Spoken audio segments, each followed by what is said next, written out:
lot of prices are going up with the recent wars between Russia and Ukraine. The inflation is getting much concern. The global economic turmoil. The income. Climate change. I don't see our country being developed towards the green change.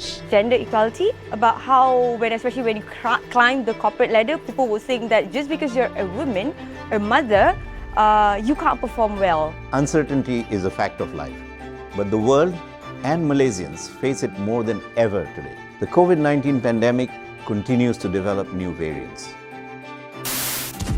The shots fired amidst the war in Ukraine can be heard around the world, causing immense suffering. There's a global cost of living crisis.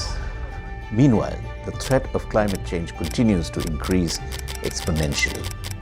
We are in uncharted waters, and our sense of control is undermined by a perfect storm of deepening geopolitical strife, constant crisis, and attendant social tensions. UNDP measures human development on what is called a Human Development Index, which measures a nation's health, education, and standard of living. For the first time in 3 decades since these measurements started, there has been a global decline. The latest report calculates Malaysia's Human Development Index value at 0.803, thus ranking it at 62nd among the 191 countries and territories measured around the world. While this puts Malaysia in the very high human development category, the actual score represents a fallback to 2016 levels of human development. And this is true for the whole world. Reversing this trend and maintaining a high standard of human development going forward will require us to adopt a radically different mindset.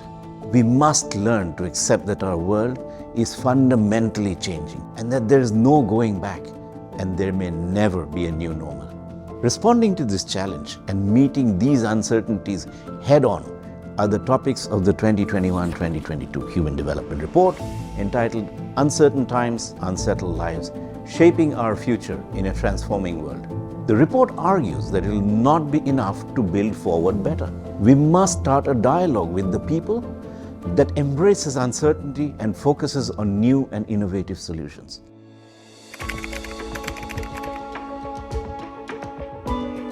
We should have more parks in Malaysia. We should have more forest retreats that public can enjoy.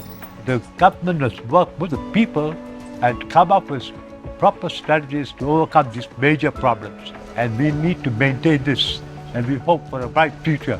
I would think that probably we can improve on our education systems. Create more awareness, especially from the young adults. Not only the government has to play a role, parents have to play a role, the society basically has to play a role. I'm hopeful because I know we have a generation that are starting to speak our minds. Hopefully with all that, Malaysia can just go up a notch. Together with the government, private sector, and civil societies, UNDP is supporting investments that promote economic and environmental resilience, help revitalize and modernize social insurance and assistance, as well as support a culture of technological and social innovation. These 3 I's, investment, insurance, and innovation, are ultimately driven by the people, who will always be the real wealth of nations. Where we go from here is up to us. We can accomplish a lot with very little if we work together towards the shared goals of Keluarga Malaysia and the UN Agenda 2030 for Sustainable Development.